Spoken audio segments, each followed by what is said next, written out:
Halo, Assalamualaikum warahmatullahi wabarakatuh. Asyhadu an la ilaha illallah wa asyhadu anna Muhammadar Rasulullah. Allahumma sholli ala sayyidina Muhammad wa ala ali sayyidina Muhammad.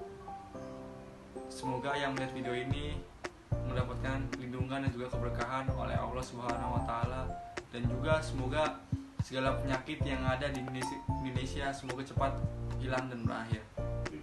Saya Fahmi Risaldi, mahasiswa ITB Ahmad Dahlan, mengucapkan selamat milad yang ke-53 ITB Ahmad Dahlan.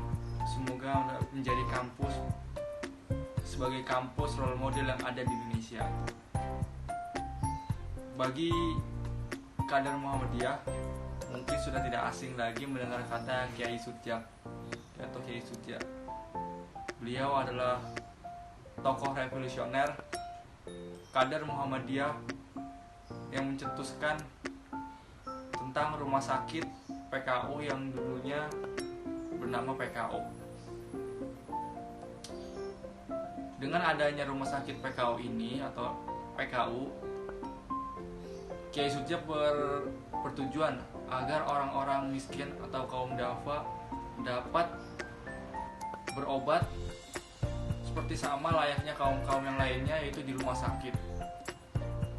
Dengan gagasan ini, Kiai Sudja seperti yang saya sebutkan sebelumnya, bahwa rumah sakit PKO ini adalah didirikan oleh atau dicetuskan oleh Kiai Sudja, yaitu murid pertama dari Kiai Haji Ahmad Dahlan.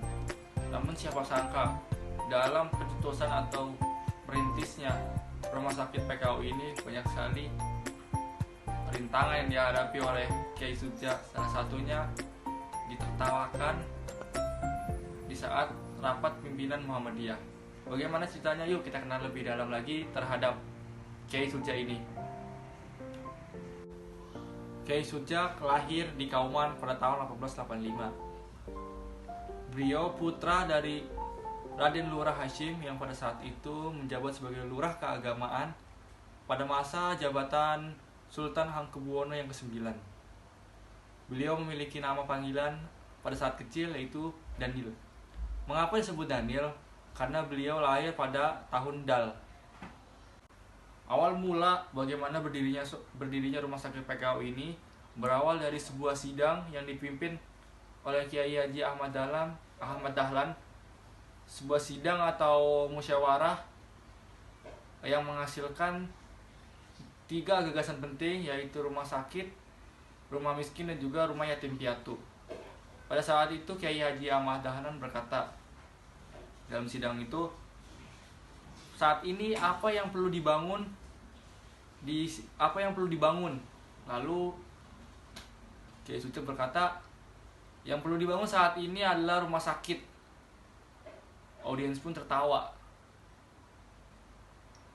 Sebetulnya memang Kiai Sudja ini bukan seseorang yang menyuarakan suaranya di depan umum, namun dia biasa bermain di belakang layar. Walaupun dia bermain di belakang layar, mimpinya ini sangatlah besar dan sangat berdampak besar bagi masyarakat miskin. Karena apa? Beliau memiliki prinsip seperti yang Muhammadiyah serukan, yaitu teologi al-maun, di mana fakir miskin benar-benar harus dirawat oleh orang yang mampu. Jadi pada satu ketika Kiai Sudja berkata, atau kurang lebihnya, orang non-muslim pun mampu mendirikan rumah sakit tanpa ada pedoman al-maun. Dan mereka hanya mengandalkan hati dan pikiran.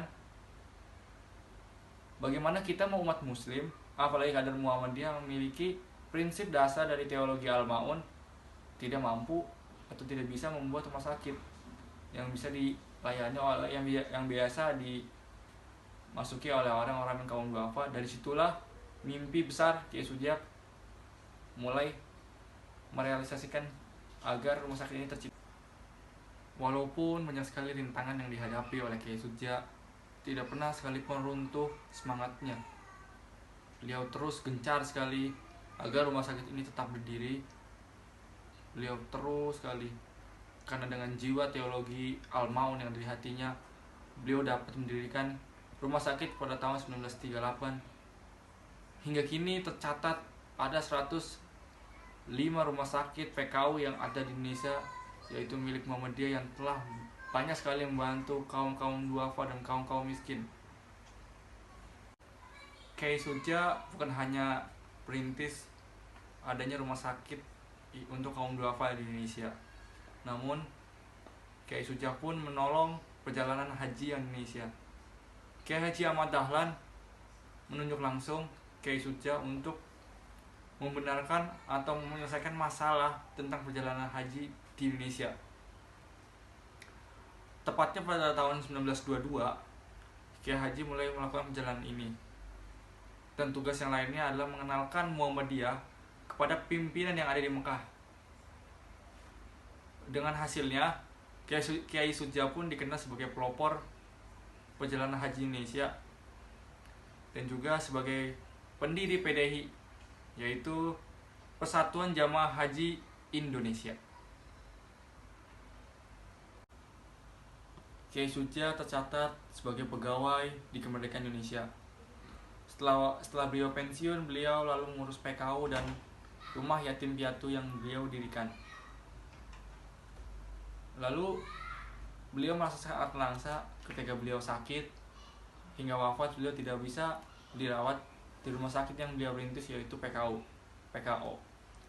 karena melihat kembali bahwa semua peralatan yang lengkap belum ada di rumah sakit yang beliau rintis. Beliau meninggal pada 5 Agustus tahun 1962.